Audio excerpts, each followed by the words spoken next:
Hoje nós vamos falar sobre o papel do pré-sal na geopolítica do petróleo mundial. Essa é uma palestra que eu fiz recentemente, na sexta-feira passada, na terceira semana de Geologia do Petróleo, organizada pelos estudantes da UFRJ. Vamos lá. Então, nós vamos ver uma introdução, a importância dos gigantes sauditas. A parte 1 é da descoberta de garupa até a tentativa de mudança nos contratos de risco.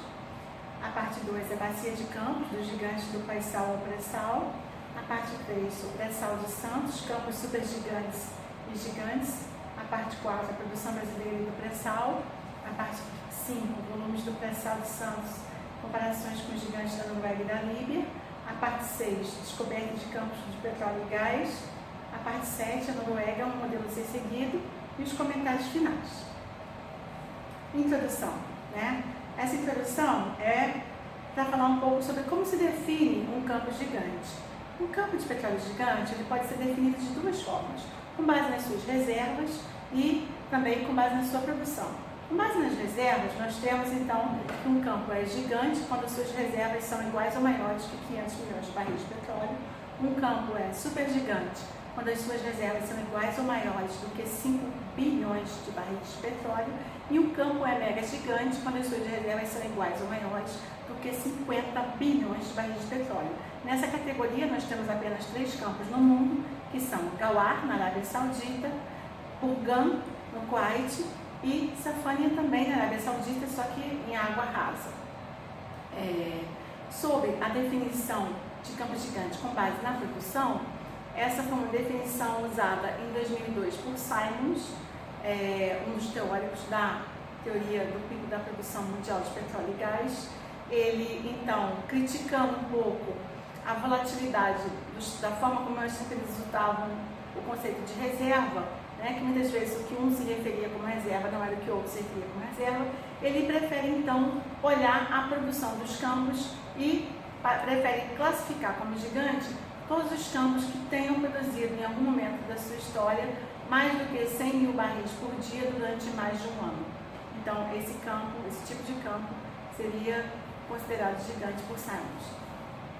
Nós temos que esses campos gigantes de petróleo e gás, eles são extremamente estratégicos para qualquer país. Por quê? Porque eles contêm a maior parte das reservas e porque eles são responsáveis pela maior parte da produção. A gente pode falar isso em escala mundial, a gente pode falar isso na escala do país, por exemplo, da Noruega, né, em relação aos gigantes noruegueses, em relação ao Brasil, na nossa produção brasileira, em relação à produção da bacia de Campos, em relação à participação relativa dos gigantes da bacia de Campos no pré-sal, dessa produção acumulada da bacia de Campos. Então, vamos lá, vamos seguir. Essa é a frase: campos de petróleo e gás com mais de 500 milhões de barris de óleo equivalentes são chamados de gigantes. Eles são o maior prêmio do mundo. Gigantes impulsionam as economias mundiais e a prosperidade humana. Essa frase de Mary Sternberg, 2017, ilustra o livro Memoir 113 da Associação Americana de Geólogos de Petróleo, a APG, o mais recente livro sobre esse tema dos campos gigantes no mundo. A gente viu recentemente também o atentado a uma instalação na Arábia Saudita que tirou 5 milhões de barris, que é praticamente metade da produção saudita, tirou esses 5 milhões de barris por dia da produção saudita, né, afetando bastante a produção saudita. A Arábia Saudita é um grande produtor, um importante produtor. Por quê? Porque além de produzir muito petróleo, ela consome alguma coisa em torno de 3,7 milhões de barris por dia, então consegue exportar a maior parte de sua produção de petróleo para o mercado mundial. A Arábia Saudita tem 3/4 de sua produção sendo produzida por 4 gigantes: Ghawar, Currais, Shaiba e Safania. Então, esse atentado que atingiu essa instalação, antes dele a gente já tinha tido um atentado em agosto contra Shaiba, que não tinha tido sucesso, mas agora eles tiveram sucesso. A gente olhando aqui, nesse lado, nós temos a produção desses campos, então nós podemos ver que Ghawar Até bem pouco tempo se considerava como produção de Gauá 5 milhões de barris, mas a produção, para não prejudicar o campo, está na verdade entre 3,8 milhões de barris, que já é uma produção muito expressiva, esse é o maior campo de petróleo do mundo. Currais produz atualmente 1,45 milhões de barris por dia, e Safânia 1,3 milhões de barris por dia, e Chaiba ao redor de 1 milhão de barris por dia, sendo Manifa um campo muito interessante que foi desenvolvido através de ilhas artificiais num paraíso ecológico, produz também perto de 1 milhão com 900 mil barris por dia. Então, esse tipo de produção acima de 1 milhão de barris por dia é uma produção extremamente significativa. Nos estudos de Simons de 2002, onde ele se referia, obviamente, a uma data anterior, ele falava que apenas 4 campos, naquele momento, estavam produzindo mais do que 1 milhão de barris por dia. Então, hoje em dia, olhando aqui para o pré-sal do Brasil, nós temos o campo de Lula, que produz em torno disso, em torno de 1 milhão de barris por dia, e isso é uma produção muito significativa, então, a nível mundial, para deixar claro isso para as pessoas. Olhando a série de livros históricos sobre campos gigantes, publicada pela Associação de Geólogos de Petróleo Americana, a ABG, nós podemos ver que o Brasil sempre foi uma presença constante. E no primeiro livro, deles, a gente tinha a presença dos campos, dos 6 principais campos da Bacia do Recôncavo, Água Grande, Buracica, Dom João, Miranda, Itaquipe e Candeias. No segundo livro, já sobre a década de 70, a gente tem a presença do campo de Namorado. No terceiro livro, sobre a década de 80, na verdade começa em 78 e vai até 88, a gente tem a presença de Marlim e Albacora nesses campos. Nossos primeiros gigantes do pós-sal da bacia de Campos, Albacora é descoberto em 1984, Marlim em 1985.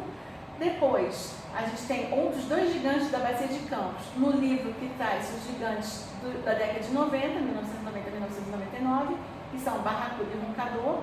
Roncador, descoberto em 1996, foi o último campo descoberto antes da queda do monopólio. Depois disso a gente continua descobrindo. Na bacia de Campos também, nos anos 2000, a gente descobriu os gigantes de Jubarte e Papaterra.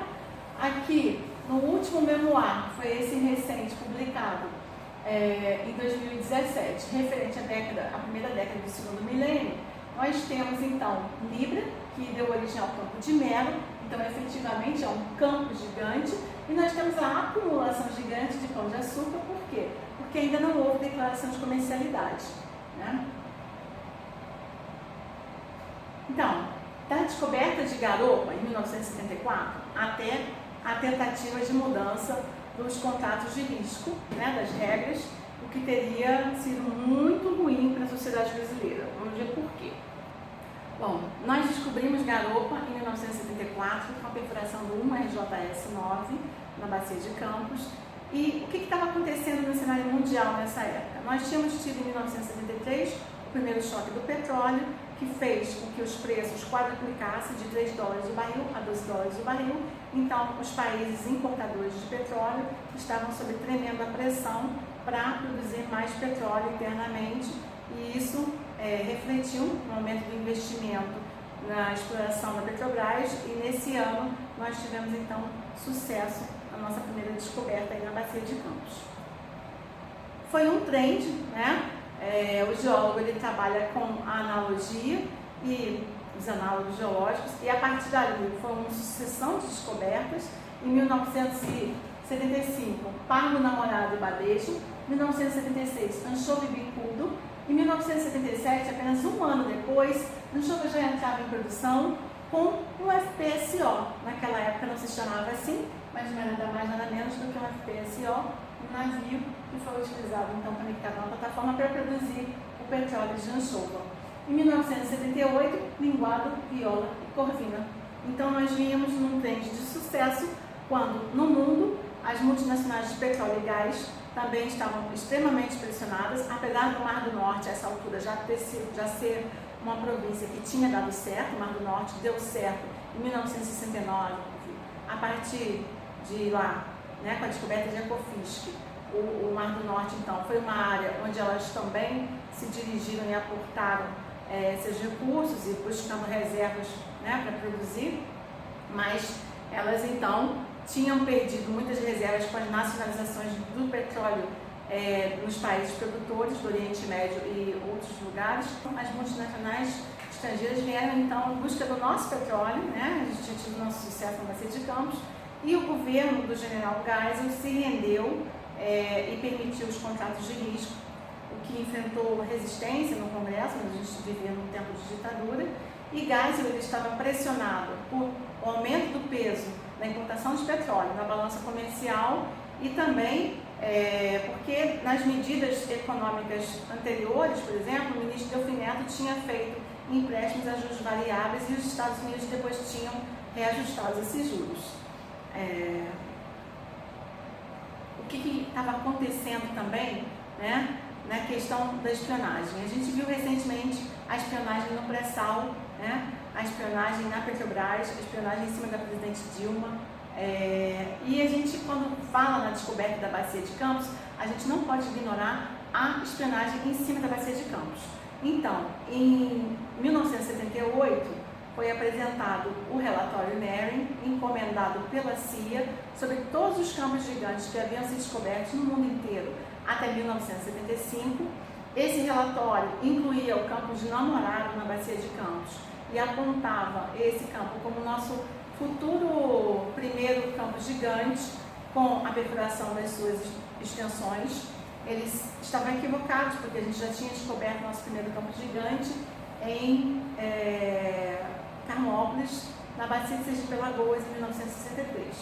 Mas eles acreditavam que fosse o campo de Namorado, o nosso primeiro gigante, e reconheciam o extensivo e caro esforço exploratório dos últimos 25 anos. Em 1978 fazia 25 anos que tinha nascido a Petrobras, que tinha sido criada a Petrobras, pela lei de 2004 assinada por Getúlio Vargas. Então, apesar de todo esse esforço, nenhum gigante conhecido foi descoberto. Eles acreditavam, né? Mas, como a gente falou, na verdade havia sido descoberto. Esse aqui é um slide que mostra como era esse cenário, né? Como aqui no primeiro quadrinho a gente tem, por exemplo, a dívida externa brasileira, de 1972 até 1980. Esses slides todos estão no livro A Face do Petróleo, porque querem destruir a Petrobras, do Ricardo Bueno, de 1980. E olhando aqui nesse primeiro quadrinho, a gente pode ver o seguinte: a dívida externa e os gastos com petróleo, os gastos do petróleo eram basicamente 1/5 da nossa dívida externa. Então, isso era realmente muito importante para a economia brasileira, equilibrar essas contas. Aqui, nesse segundo quadrinho, nós temos o investimento das companhias petrolíferas. Nós temos a Petrobras comparada com as 7 irmãs do petróleo, as 7 majors, e a gente observa que a Petrobras estava em 5º lugar em investimento, investindo mais do que Texaco, Chevron e Mobil na procura de petróleo suficiente para atender a sociedade brasileira. Quando a gente vem para esse terceiro quadrinho aqui, nós temos o número de sondas, e os Estados Unidos tinham 1.936 sondas, enquanto o Brasil, aqui na 6ª posição, tinha apenas 59 sondas. Mas, quando a gente observa o esforço exploratório no mar, nesse último quadrinho dessa fileira, os Estados Unidos haviam perfurado, em 1978, 295 poços, enquanto o Brasil perfurou 75 poços. Então, o esforço exploratório realizado pela Petrobras foi realmente imenso. Esse quadro mostra a redução do investimento durante o governo Geisel e depois, a gente falou que em 1974 houve um aumento, mas aqui no gráfico está mostrando ainda um valor menor do que os valores anteriores. Aqui a gente tem a metragem perfurada, que também é uma forma de contabilizar essa atividade exploratória. Nesse último gráfico aqui, a gente tem a crítica à estagnação da produção, 1969 1975, realmente a produção brasileira não estava crescendo e com isso 80% do nosso petróleo era importado. E nesse último gráfico, nós temos mostrando os investimentos em exploração e o lucro líquido, de 1969 a 1974.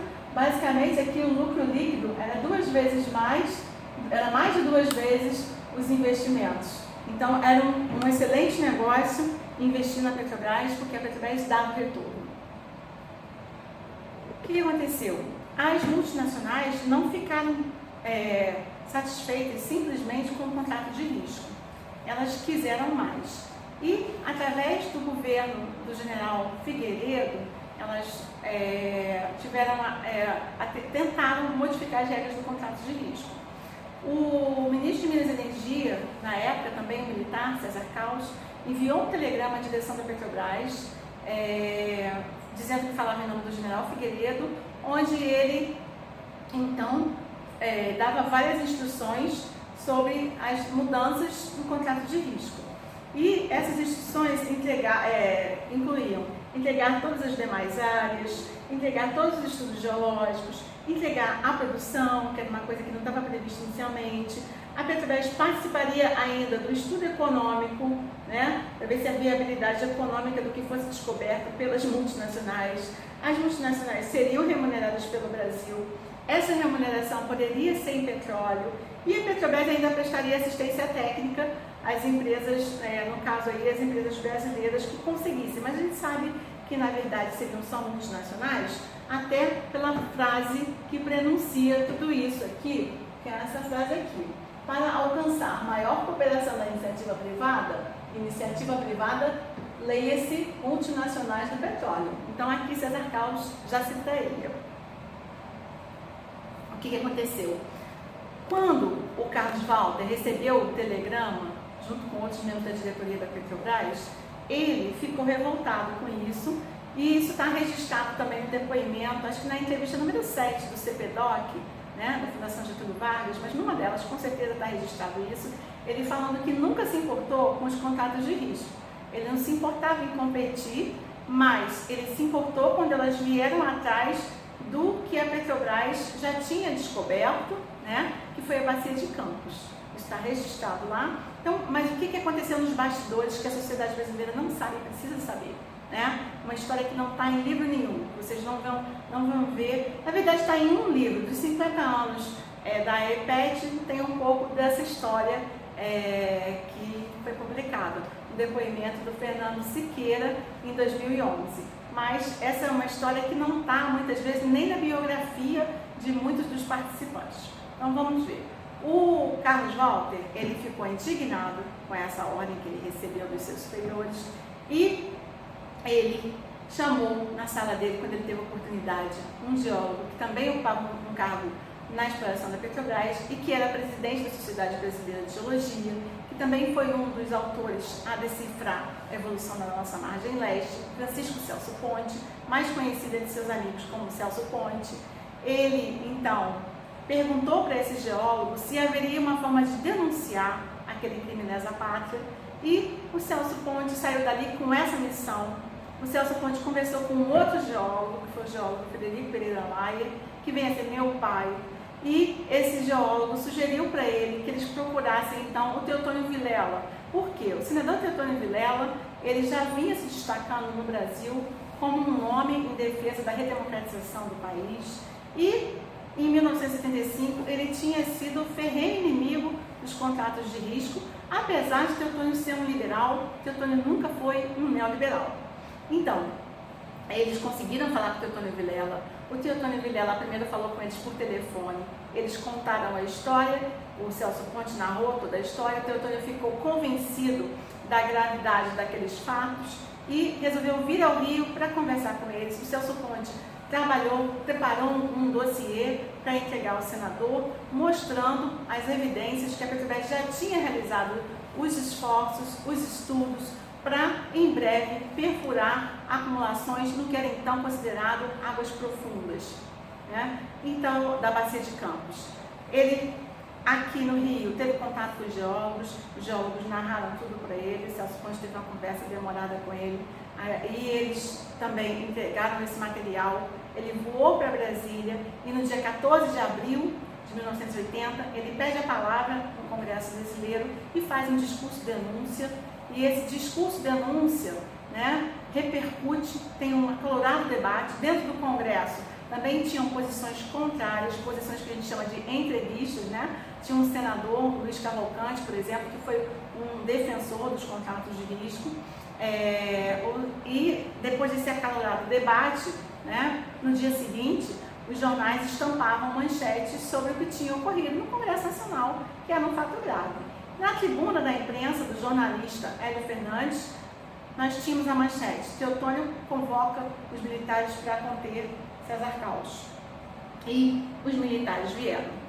Os militares responderam, né? No mesmo dia que Teotônio fez, que essa manchete foi publicada no Jornal da Tribuna e tomou-se conhecimento, o general, no dia 15, o general André da Serpa, que era um general que já vinha se manifestando contra as políticas econômicas do governo João Batista Figueiredo, ele então tomou a palavra e fez um discurso defendendo a Petrobras, contra essa entrega do país às multinacionais.